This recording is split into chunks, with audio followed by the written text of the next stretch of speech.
삼성중공업이 급등하고 있는 모습을 보이고 있는데요. 우리 이에 대해서 한번 살펴보도록 하겠습니다. 카타르가 세계 1위 LNG 수출국인데요. 이런 카타르의 LNG 프로젝트를 따냈다는 소식에 조선주가 급등을 하고 있습니다. 좋은 소식이죠. 계약 내용을 저희가 살펴보면요.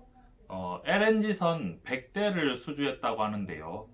LNG선이 보통 한 대에 우리나라 돈으로 한 2,400억 정도를 하는데요. 100대면은 약 24조 규모의 아주 큰 계약을 따냈습니다.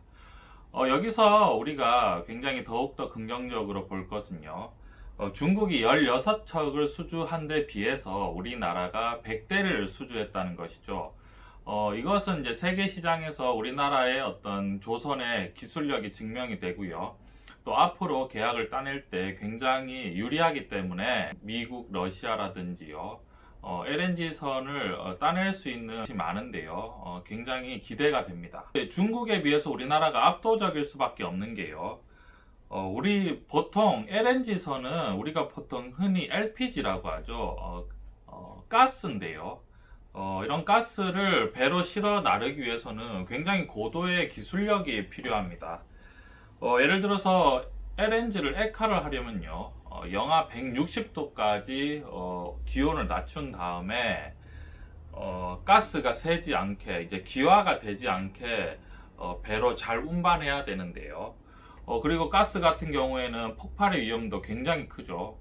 그렇기 때문에 고도의 아주 기술력이 필요한 일이기 때문에 우리나라가 중국을 압도해서 수주를 크게 해낸 것으로 보입니다. 굉장히 긍정적이죠. 최근에 우리나라 조선업이 굉장히 어려움이 많은데요. 이러한 이유를 한번 살펴보도록 하겠습니다. 우리나라가 앞서 이제 LPG선을 100채를 수주한 것을 알면 중국에 비해서 기술이 굉장히 압도적입니다. 하지만 중요한 점이 전 세계에 이제 무역을 할 때 배가 필요한데요.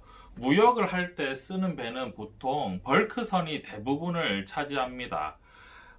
그런데 벌크선은 사실은 큰 기술이 필요하지 않습니다. 그냥 바다 위에 떠서 철광석이라든지 뭐 곡식이라든지 이렇게 실어 나르기만 하면 되는 배이기 때문에 이런 기술력이 큰 필요가 없는 배 같은 경우에는 가격 경쟁력이 굉장히 중요하게 되죠. 그러면 가격 경쟁력으로 따졌을 때는 우리나라에 비해서 중국이 인건비가 훨씬 싸기 때문에 당연히 가격 경쟁이 이제 중국이 훨씬 더 쌀 수밖에 없는 거죠. 가격 경쟁력은 우리가 중국에 당연히 뒤질 수밖에 없습니다. 그러니까 기술력이 없는 배 같은 경우에는요. 하지만 기술력이 굉장히 이제 고도의 기술력이라고 하죠. LNG선이라든지 아니면은 드릴쉽 그리고 시추선 같은 경우에는 우리나라가 굉장히 압도적입니다. 근데 이제 문제는 드릴십 같은 경우에는 그렇게 많이 배가 벌크선에 비해서 그렇게 많이 필요하지가 않습니다. 그 다음에 시추선 같은 경우에는 우리나라 기술력이 굉장히 좋지만 요즘에 기름값이 워낙에 많이 떨어졌죠. 저유가에는 사실 시추선이 가격 단가가 맞지 않습니다. 왜냐하면 시추선 한 대에 가격이 1조입니다. 그렇기 때문에 저유가에는 그렇게 당연히 배가 많이 수주가 될 수 없는 상황이죠. 하지만 이제 분명히 우리나라가 조선이 기술적으로는 굉장히 세계적이기 때문에 앞으로 이렇게 LNG선을 수주를 하면서 미래에 대한 먹거리를 계속해서 고민을 해서요. 배뿐만 아니라든지 뭐 로봇이라든지 아니면 계속해서 첨단 산업으로 앞으로 계속해서 나아갔으면 하는 바람이 큽니다. 우리가 삼성중공업 주가에 대해서 구체적으로 알아보면요.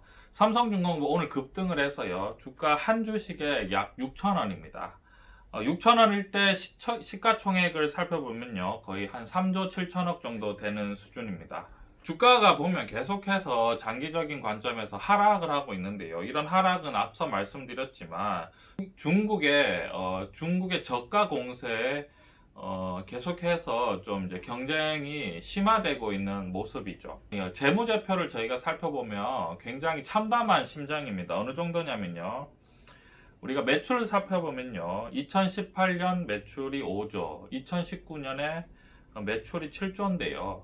영업이익을 살펴보면요. 2018년에 영업이익이 4천억이 적자가 납니다. 그리고 2019년에 영업이익이 6천억이 적자가 납니다. 그러니까 매출이 커지면 커질수록 적자 폭이 늘어나는 상황인 거죠. 당연합니다. 왜냐하면 중국의 저가 공세에 우리가 맞서기 위해서는 우리도 저가에 배를 수주를 해야 되는데요. 벌크선 같은 경우에는요. 그런데 이제 만들면 만들수록 손해가 보는 상황이 커지고 있는 상황입니다. 조선업은 고용 창출이 크기 때문에요. 아주 중요한 산업입니다. 산업에서 미치는 영향이 굉장히 지대하죠. 그래서 사실 개인적으로는 조선업이 너무너무 잘 됐으면 하는 바람이 큽니다. 하지만 이제 투자적 입장에서 봤을 때는요, 글로벌 경쟁이 굉장히 치열하고요. 저가 공세가 물량 공세라고 하죠. 저가 물량 공세가 아주 크고요. 그리고 조선 같은 경우에는 경기의 경기의 영향을 굉장히 크게 받죠. 이런 상황에서 최근 적자 폭도 굉장히 크기 때문에 사실은 투자자적 입장에서는 미래가 어떻게 될지 잘 모르겠는 아주 뭐랄까 투자가 사실은 마음 편히 하기에는 굉장히 어려운 난이도가 굉장히 높은 업종 중에 하나라고 할 수 있겠습니다. 개인 먹거리를 일단은 제가 봤을 때는 한 3, 4년 정도의 먹거리는 어느 정도 확보가 되어 있는 상태이기 때문에 우리가 충분히 저가 매수는 굉장히 매력적이지만 장기적 관점에서는 투자를 매우 신중하게 해야 되고요. 난이도가 굉장히 높은 투자이기 때문에 비중을 아주 적절하게 조절해서 투자하시면 조금 더 안정적으로 투자할 수 있지 않을까 생각합니다.